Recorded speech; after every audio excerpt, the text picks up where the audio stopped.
नमस्कार and welcome to Bodhisattva institute. Some basic concept of chemistry, lecture number 8। आज हम discuss करने जा रहे हैं गेल-लुसिक लॉ। कई बार बच्चों को कंफ्यूजन भी हो सकती है क्योंकि ये लॉ फिजिक्स में भी आ जाता है, जिसको हम प्रेशर लॉ के नाम से भी जानते हैं। बट फिलहाल वो एक अलग कहानी होगी। केमिस्ट्री के रिस्पेक्ट में थोड़ा सा ये डिफरेंट है, तो केमिस्ट्री के रिस्पेक्ट में हम इसको समझते हैं, थ्योरेटिकली समझते हैं और न्यूमेरिकली भी इसको समझते हैं, क्या क्या इसकी इंप्लीकेशंस हो सकती हैं। तो गेल-लुसिक लॉ, इससे पहले हम एवोगैड्रो लॉ को डिस्कस कर चुके हैं, लॉ ऑफ मल्टीपल प्रोपोर्शन को, डेफिनेट प्रोपोर्शन को, law of conservation of mass को, इन सबको हम बर्बाद कर चुके हैं। तो इससे पहले वाली वीडियोस को आप एक बार प्लेलिस्ट में देख सकते हैं। तो चलिए शुरू किया जाए कार्यक्रम गेल-लुसिक लॉ। तो देखो गेल-लुसिक लॉ क्या कहता है। जो बात एवोगैड्रो ने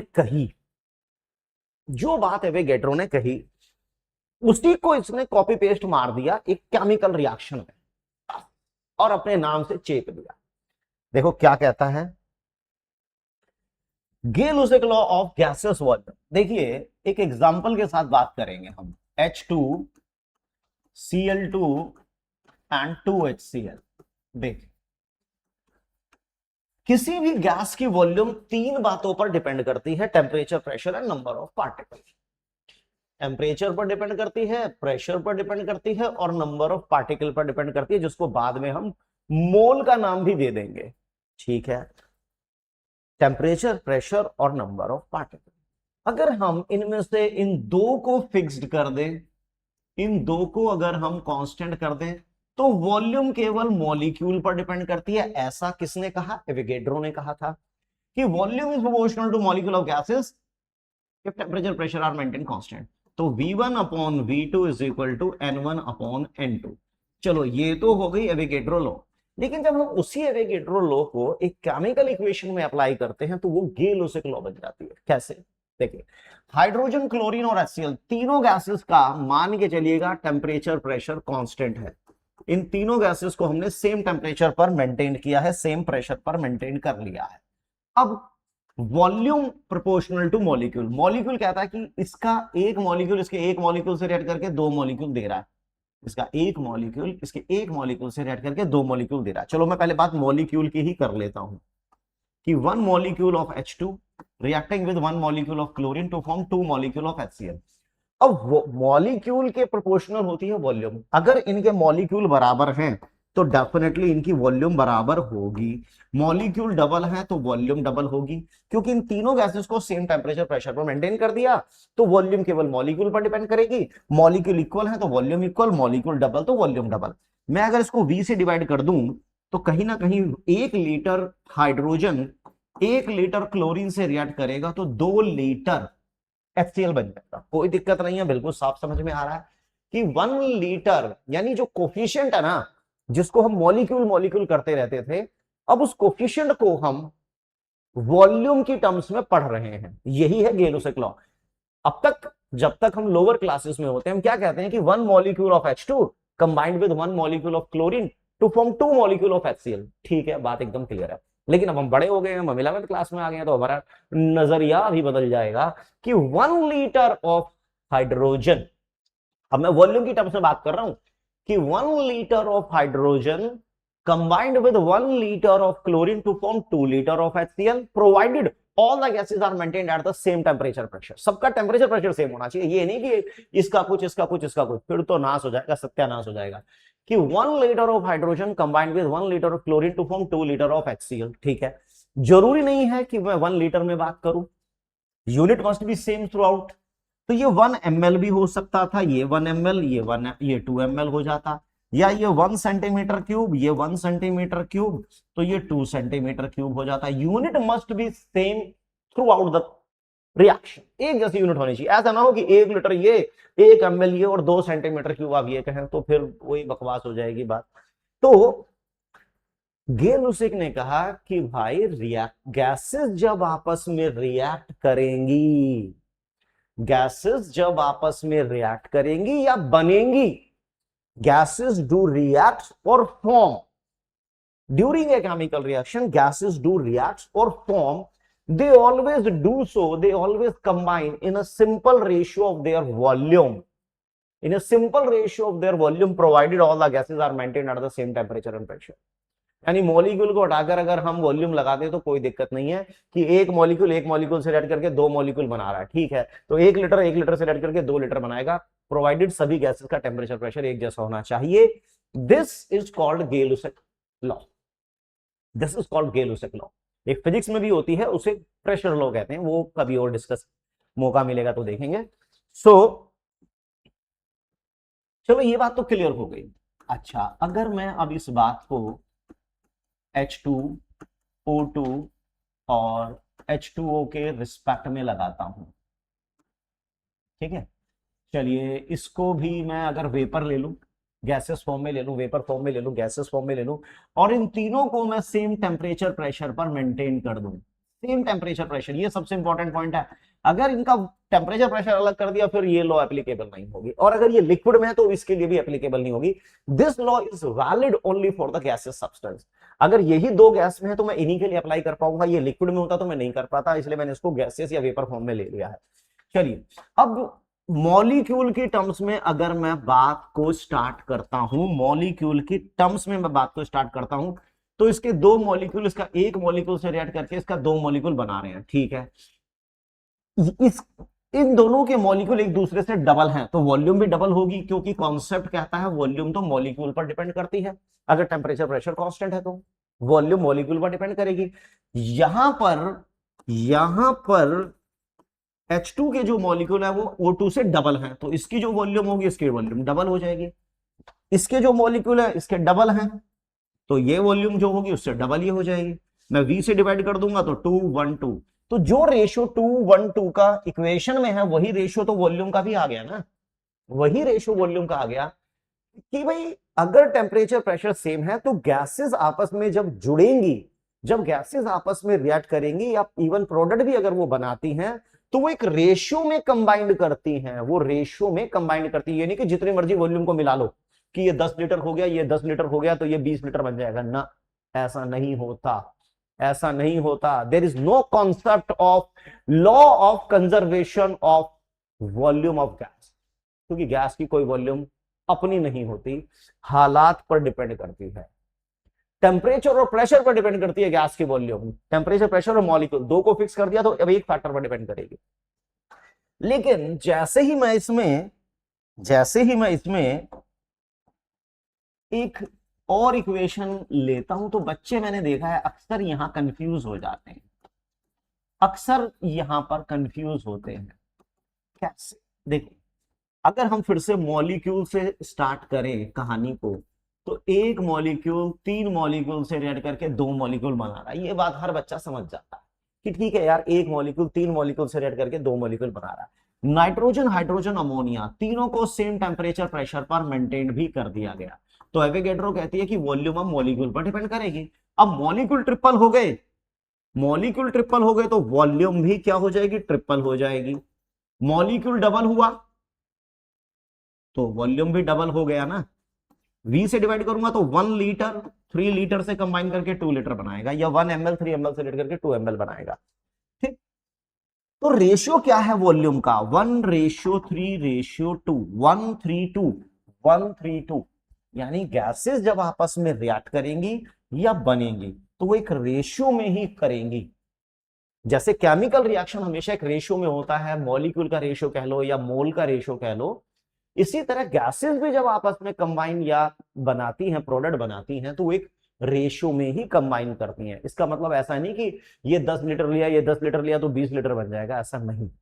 लेकिन एक बात सोचिए, जैसे मैं बच्चों से क्वेश्चन पूछता हूं कि 1 लीटर जब 3 लीटर से जुड़ेगा तो 4 लीटर बनना चाहिए था ना, कि 1 लीटर नाइट्रोजन 3 लीटर हाइड्रोजन से रिएक्ट करती है तो 4 लीटर अमोनिया बनना चाहिए. तो बच्चा भी एक बार को सोचता है, हाँ यार बात तो सही है कि 1 लीटर 3 लीटर से जुड़ेगा तो 4 लीटर ही तो बनेगा. लेकिन भाई प्यारे बच्चों, गैस की वॉल्यूम का कोई मतलब नहीं होता. गैस की वॉल्यूम इन 3 बातों पर डिपेंड करती है. टेम्परेचर कितना है गैस का, प्रेशर कितना है गैस का, और मॉलिक्यूल कितने हैं, इन तीन बातों पर गैस की वॉल्यूम डिपेंड करती है। अब यहां पर देखिए मॉलिक्यूल एक है तो उसी के अकॉर्डिंग वॉल्यूम होगी। चलिए ये मैंने वन वॉल्यूम ले ली और एक ही मॉलिक्यूल है, अब वॉल्यूम ट्रिपल हो गई तो मॉलिक्यूल भी ट्रिपल हो गए, है ना, क्योंकि वॉल्यूम तो मॉलिक्यूल पर डिपेंड कर रही है, टेम्परेचर प्रेशर कांस्टेंट है। तो यहां पर मैंने वॉल्यूम को अब मैंने ट्रिपल कर दिया तो मॉलिक्यूल भी ट्रिपल हो गए, मॉलिक्यूल भी ट्रिपल हो गए हैं। वॉल्यूम डबल हो गई, वॉल्यूम डबल हो गई तो मॉलिक्यूल भी तो उसी हिसाब से आ रहे हैं, उसी हिसाब से मॉलिक्यूल भी आ रहे हैं। क्योंकि मॉलिक्यूल कम हो गए हैं इसीलिए वॉल्यूम कम हो गई है। यहां पर law of conservation of volume के रिस्पेक्ट में मत सोचिएगा कि 1 लीटर 3 लीटर से रेट करके 4 लीटर वॉल्यूम बनाएगा, नहीं। गैस की वॉल्यूम तीन बातों पर डिपेंड करती है, इनमें से दो को हमने फिक्स किया है, तो वॉल्यूम एक ही पार्टिकल एक ही फैक्टर पर डिपेंड कर रही है, वो है मॉलिक्यूल। अब क्योंकि मॉलिक्यूल कम हो गए तो वॉल्यूम कम हो गई, यहां मॉलिक्यूल एक था तो उसी हिसाब से वॉल्यूम थी, मॉलिक्यूल बढ़ गए तो यहां वॉल्यूम बढ़ गई, मॉलिक्यूल कम हुआ तो वॉल्यूम कम हो गई है। तो गैस की वॉल्यूम मॉलिक्यूल पर डिपेंड करती है, और गैसेस जब आपस में रिएक्ट करती हैं या प्रोडक्ट बनाती हैं तो वो सब एक रेशियो में ही करती हैं, प्रोवाइडेड सभी गैसेस का टेम्परेचर प्रेशर एक जैसा होना चाहिए। अगर मैं स्टेटमेंट की बात करूं, ये लुसिक लॉ, अगर हम स्टेटमेंट की बात करें तो हम ये कह सकते हैं कि gases do reacts or form in a chemical reaction, gases do reacts or form in a chemical reaction, they always do so in a simple ratio of their volume, provided all the gases are maintained at same temperature and pressure. Temperature pressure सबका same होना चाहिए। Gases जो भी आपस में react करेंगी या बनेंगी वो एक रेशियो में ही कंबाइन करेंगी, एक रेशियो में बनेंगी, लेकिन याद रखिए जितनी भी गैसेस इन्वॉल्व है सबका टेम्परेचर प्रेशर एक जैसा होना चाहिए। वाह, तो चलिए पहला क्वेश्चन देखते हैं। N2 3H2 changes to 2NH3 और इन सभी गैसेस का टेम्परेचर प्रेशर कांस्टेंट कर दिया गया है। अगर ये मैंने 50 लीटर ली है, अगर मैंने नाइट्रोजन 50 लीटर ली है तो calculate volume of hydrogen, volume of ammonia, कि volume of hydrogen which react completely with 50 litre of nitrogen, calculate the volume of ammonia form from 50 litre of nitrogen under similar set of temperature and pressure. तो देखिए gases आपस में एक ratio में जुड़ती है। Ratio क्या है? इसका 1 इसका 3, ये 1 लीटर तो ये 3 लीटर, ये 2 होगा तो ये 6 होगा, 10 होगा तो 30 होगा। इफ इट इज 50 लीटर तो volume of hydrogen eight the same temperature pressure will be 150 litre. जितनी वॉल्यूम नाइट्रोजन की उससे ट्रिपल वॉल्यूम हाइड्रोजन की होगी, ऐसा गेलुसिक लॉ कहती है कि अगर टेम्परेचर प्रेशर सेम है तो। अब ये है अगर 1 लीटर, अब ये अगर है 1 लीटर तो आप देख सकते हैं 2 लीटर होगा, ये 1 लीटर तो ये 2 लीटर, ये 10 तो ये 20। इफ इट इज 50 लीटर तो अमोनिया की वॉल्यूम हो जाएगी, it should be 100 litre. But याद रखिए तीनों गैसेस का टेम्परेचर प्रेशर सेम होगा, तभी हम ये कहानी सुना सकते हैं, अदरवाइज फिर गड़बड़ हो जाएगी। अच्छा जी, चलिए ठीक है। अगर मैं इसी क्वेश्चन को ऐसे कहता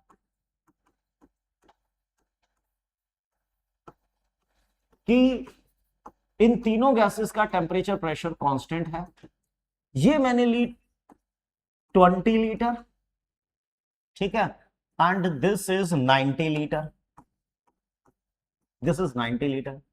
तो कैलकुलेट वॉल्यूम ऑफ अमोनिया। तीनों गैसेस सेम टेम्परेचर प्रेशर पर हैं। तो बताइए, अगर हमने नाइट्रोजन की वॉल्यूम को 20 लीटर लिया, हाइड्रोजन की वॉल्यूम को 90 लीटर लिया, तो कितने लीटर अमोनिया बनेगी? देखो, सबसे पहले बच्चा यही सोचता है कि ठीक है यार, ये 20 ये 90 तो ये 110 बन जाएगा, लेकिन ऐसा नहीं है। क्योंकि आप कितनी भी वॉल्यूम को मिला दो, ऐसा नहीं होता। रिएक्शन में वॉल्यूम एक रेशियो में जुड़ती है। गैसेस हमेशा एक रेशियो में कंबाइन करती है, और वो रेशियो उनके मॉलिक्यूल का भी हो सकता है, वो रेशियो उनकी वॉल्यूम का भी हो सकता है। और रेशियो क्या है? 1:3 है। यानी ये अगर 1 लीटर है तो ये 3 लीटर होगी, ये 2 लीटर है तो 6 होगी। यानी what ever be the volume of nitrogen, the volume of hydrogen will be 3 times, उससे 3 टाइम्स होगी। अगर ये 20 है तो ये 60 लीटर होगा। यानी ये अगर 20 लीटर रिएक्ट करेगा ना, ये पूरा खत्म हो जाएगा 20 लीटर, तब ये 60 लीटर खत्म होगा और 30 लीटर अनरिएक्टेड बच जाएगा। 30 लीटर, क्योंकि 20 लीटर से इसका 60 लीटर रिएक्ट करेगा। 1 से 3 लीटर करता है ट्रिपल, तो 20 का ट्रिपल होगा 60। तो 60 लीटर रिएक्ट करेगा, तो 90 में से 60 चला गया, तो 30 लीटर अनरिएक्टेड हो गया।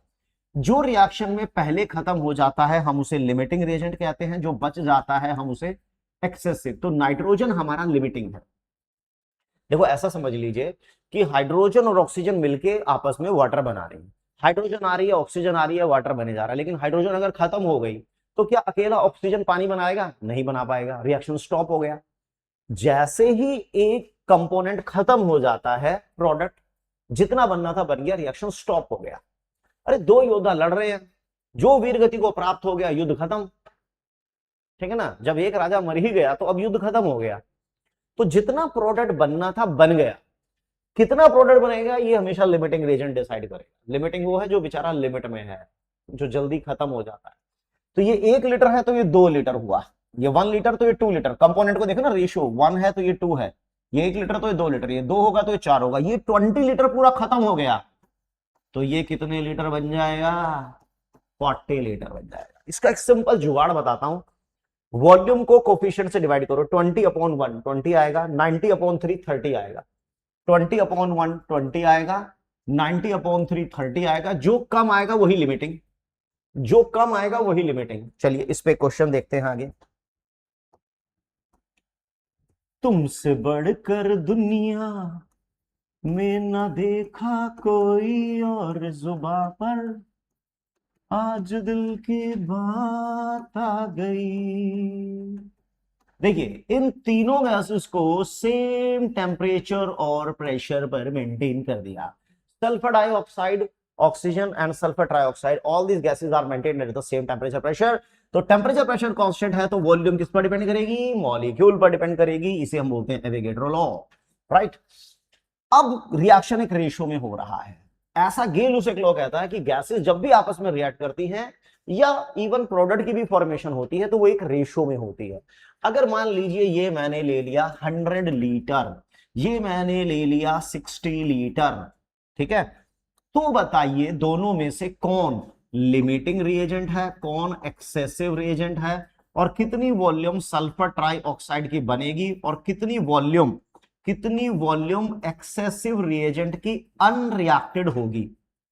एक्सेसिव रिएजेंट की कितनी वॉल्यूम अनरिएक्टेड। अब देखो, ये 2 लीटर तो ये 1, ये 10 होगा तो ये 5 रिएक्ट करेगा, ये 20 होगा तो 10 होगा, ये 100 है तो 50 रिएक्ट करेगा ना। तो 60 में से 50 रिएक्ट करेगा, 60 में से 50, तो ये बचेगा। ये हो गया एक्सेसिव रिएजेंट, ये लिमिटिंग। मैंने क्या जुगाड़ बताया? वॉल्यूम को मोल कोफिशिएंट से डिवाइड करो, 100/2 50 आ गया, 60/1 60 आ गया। जो कम आता है वही लिमिटिंग, लिमिटिंग के अकॉर्डिंग ही प्रोडक्ट बनता है। ये 2 लीटर तो ये 1 होगा, ये 100 होगा तो ये 50, तो इसमें 10 लीटर अनरिएक्टेड होगा। 10 लीटर अनरिएक्टेड, लिमिटिंग के अकॉर्डिंग प्रोडक्ट बना दो। ये 2 लीटर तो ये भी 2 लीटर, ये 100 होगा तो ये भी 100 लीटर ही होगा। तो ये था प्यारे बच्चों गेल-लुसाक लॉ, जिसको मैंने थ्योरेटिकली, न्यूमेरिकली, कॉन्सेप्चुअली आप लोगों को समझा दिया है। और ऐसी उम्मीद है कि आपको ये कॉन्सेप्ट समझ में आ गया होगा। लगातार थोड़ी थोड़ी मेहनत करते रहिए, क्योंकि थोड़ी थोड़ी मेहनत से एक दिन बहुत बहुत कुछ हो जाता है। और अगर आप सोचेंगे कि एक ही दिन में मैं सब कुछ कर दूंगा, तो वो पॉसिबल नहीं होगा। तो प्यारे बच्चों, अच्छे रिजल्ट का केवल एक ही मेथड है, कंसिस्टेंसी, रेगुलरिटी एंड डिसिप्लिन। इन तीन चीजों को अपने जीवन में इनकलकेट कीजिए और सफलता की ऊंचाइयों को छूते जाइए। मिलते हैं नेक्स्ट वीडियो में किसी और लेक्चर के साथ। Till then, goodbye, thank you very much.